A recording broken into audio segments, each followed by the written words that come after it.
Yeah. Poor Dmos was... He stayed up all night. Yeah, Dmos is all pissed at Cabbie.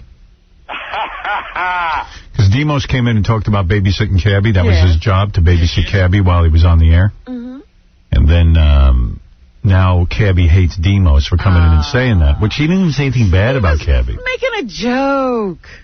And then Dmos is pissed because his brother's an accountant. He was helping him out for free, helping out Cabbie for free, and all this other stuff. And he goes, hey, now the guy's text messaging me, F you message. Cabbie is the most ungrateful person. You can help him all you want. He will bite you in the ass eventually. Yeah. But you were right. We were talking about this during the break. Cabbie can't live without... He needs an enemy. Yeah. Like, he can't live enemy-free. It's impossible. I know. But he's one of those guys who makes enemies of the people who are trying to help him. I know. He loves to have an enemy.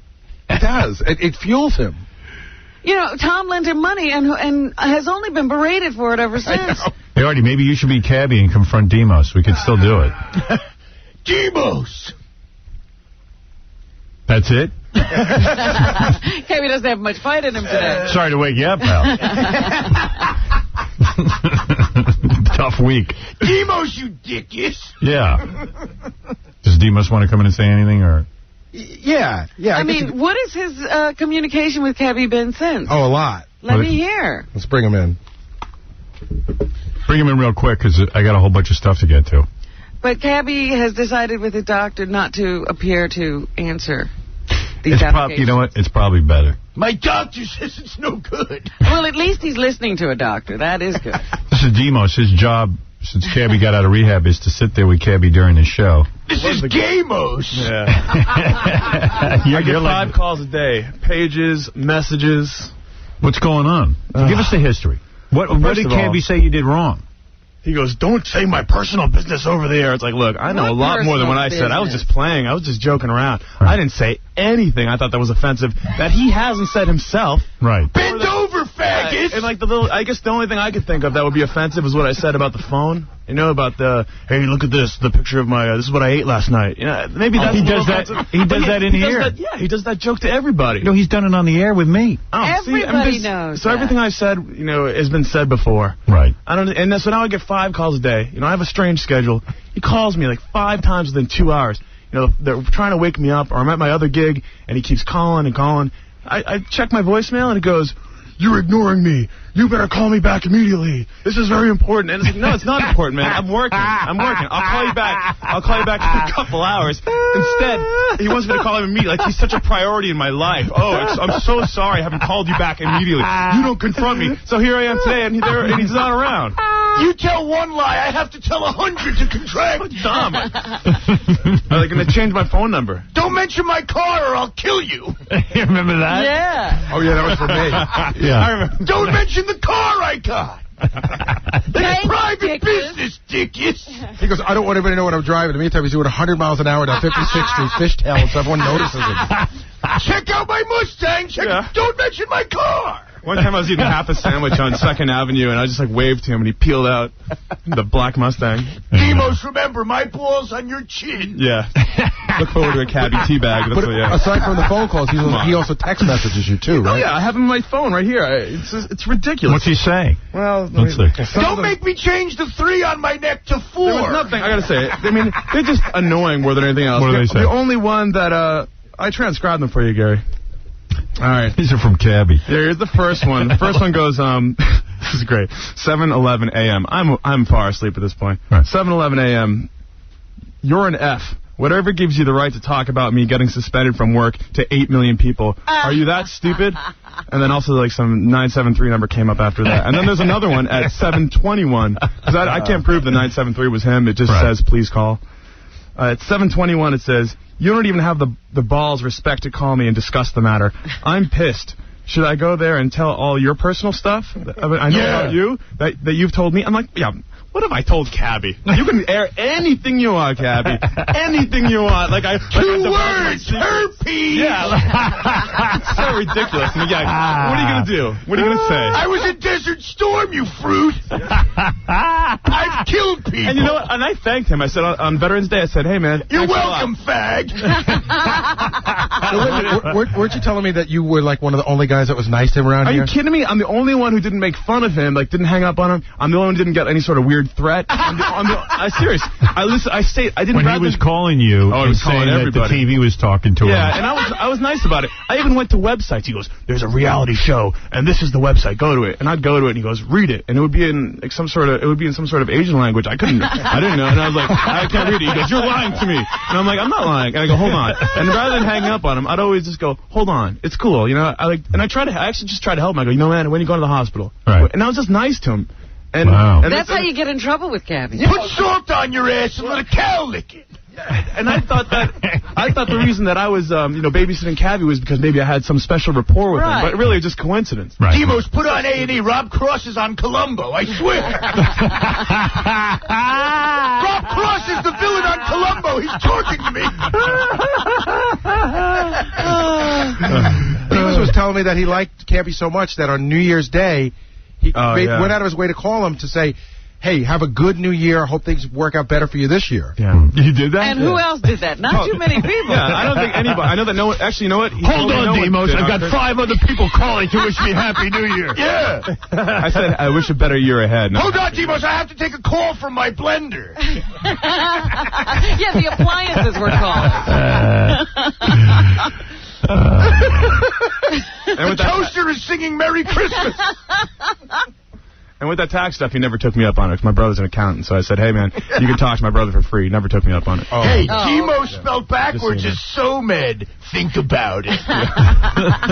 He always made me call him from a landline. That was the best part. I'm like, okay, I'll call you from a landline. So I'd do it. Yeah. He couldn't talk on a cell. Yeah, he wouldn't talk on a cell. He goes, "Call me from a landline." So I respected it. I go, "Okay, fine." So I call him from my house. I'm like, "Hey." And that's the funny thing. Like, he ran into Ben and Harvey's, the studio when Ben Harvey was in for Booker, and he goes, "Where's Dmos' information?" He has my information. Right. He's been calling. He has my information. He's just being dramatic. I did the best thing for him, like letting him be back on the air. Is this line secure? Ben Harvey is CIA. He was up here the other day, Howard. What?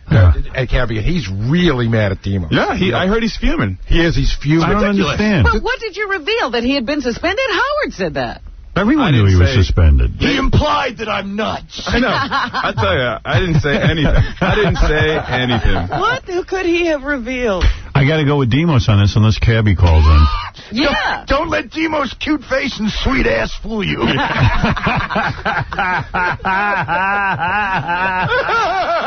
I let him look at my scrotum. Unfortunately, I've had to look at that. Has he got naked? Yeah, look at it, baby. I know you see that. What he does when he scratches, remember I told you when he scratches, he pulls the pants. But just so you know, in the K-Rock studios you saw his scrotum when he scratches? I've seen the hairy butt, yeah. My microphone smells like ass.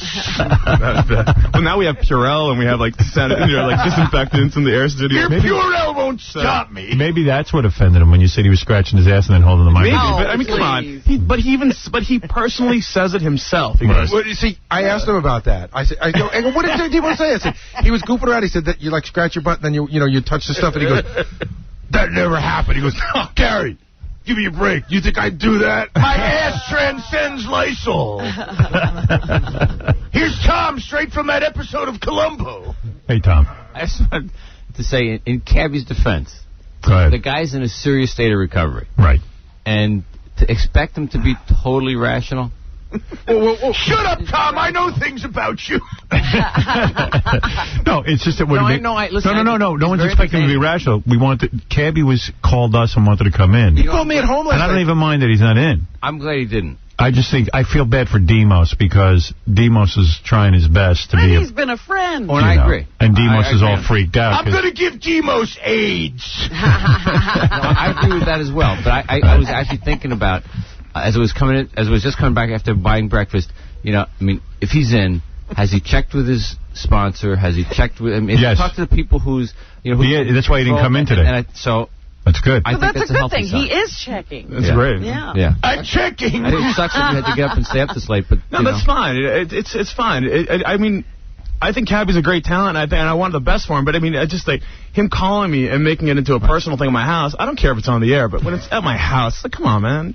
I'm trying to sleep. I agree. Yeah, Tom's had a few of those calls. I've had a few of those phone calls. Dmos, time to get up. Tom will call him and tell him to stop if he had any control over him at all. It's your wake-up call, dickies. Tom and and Dmos are gay lovers. I didn't want to say it. You forced me into it. The microphone smells like my ass. You're in my world now. I own you. I think I have been owned. Yeah. Yes. Forgot about that. The tattoo on my neck is going to become 4 and 5 men I've killed. Tom, want my used condom? Here's last night's dinner. Check it out. That's So Dmos is in a hell. Well, I mean, when he comes back, I mean, I'd still be his babysitter. I'm serious. You're a good man. Yeah, I would. As long as he's frisked on the way in. I'm not joking. As long as he's frisked and doesn't wear shoes, he has socks on, I'd do it. No belt. No So let me understand what you need to be his babysitter. Right. You want him frisked and no shoes. No shoes, yeah, because he could hide stuff in the shoes. Yeah, he could be. He has to wear like a muumuu. Yeah. And he has to come in and do the show, and I will gladly run the board. I'll do anything you need. Why don't they have him do the show like Hannibal Lecter? Don't let That's it, right? I think Dmos is Clarice. You know, I mean, you can't help but think a little bit like, he does. Yeah. I ate Dmos liver with some fava beans and a nice Chianti while listening to Pantera. You know what? That would be great. Cabbie could never get out of control again if you put him in the Hannibal Lecter getup. Right. He would just be so you could always have him there. I'll wear a teddy. So, Dmos, you're here to say you still want to be Cabbie's babysitter. Absolutely. I'd love to be Cabbie's babysitter. All right. We'd have fun. We have a good rapport. I mean, sometimes I can't help but think maybe he's just choosing an enemy out of me so I can, That was Metallica. Now Dmos is going to dip his balls in Cool Whip. Yeah. I think he just wants to go on the air. Here's our rapport. I love it. It's a lot of give and take. I love it. I love this radio station. You're gonna miss this. That's one thing for sure. Oh, man. And nobody gets fired except for me. Right. You'll end up fired out of all this. That's right. You'll have to leave. Trust me. Still don't remember firing him. I can't spell rapport. I remember that year clearly eating ramen noodles. No, it was... How did it go down? It was Kingston. I wanted a day off, and he's like, "No, man, I need you to board up for $10 an hour." And I'm like, "Look, man, I'm going to it was one of my godmother's events for her son that had passed. So of course I'm taking the day off." And I gave him notice, and he's like, "No, I didn't see any notice." And I'm like, "Well, I'm not going to come." And he goes, "Are you threatening my secretary?" I was like, "What? Are you threatening me?" And I was like, "Absolutely not." And he goes, "Bring in your card." So he kept calling for the card. So I just said, "You know what? Fine." I went in and I took the high road and I shook everyone's hand. I left, and it was like going to my own eulogy. It was the best. Everyone was so kind to me. I dropped all the things off, all my IDs. It was cool. He goes, "When we work together, man, you gotta trust me." I'm like, "Yeah, all right, whatever." What does that mean?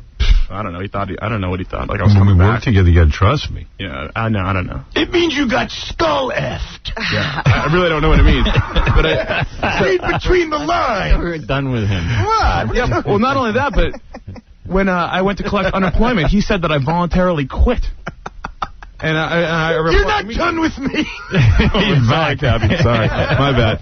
Either way. I introduced Howard to Beth. Remember that? I could have had her.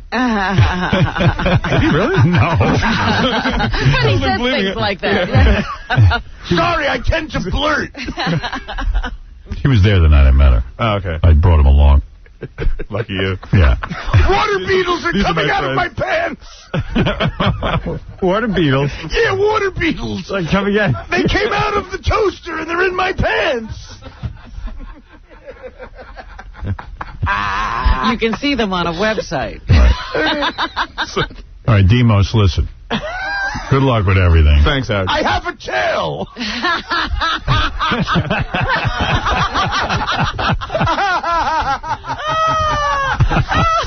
I have a tail and the television's telling me to kill. Wait, time to call Dmos again. Dmos, my tail wants to tell you something. Well, I'll tell you what. I would like it when Cabbie does come back to work that you and Cabbie do work this out. I think you're a great team. It's safe to say I can't wait for that report to return. Tom, the Dmos and Cabbie show. I'm into it. Yeah, I think he calls it he was calling it, he goes, this is the mental enema. And I was like, oh, no, you're not saying, you're not giving it a name like that. Yeah. The mental enema. Yeah. He was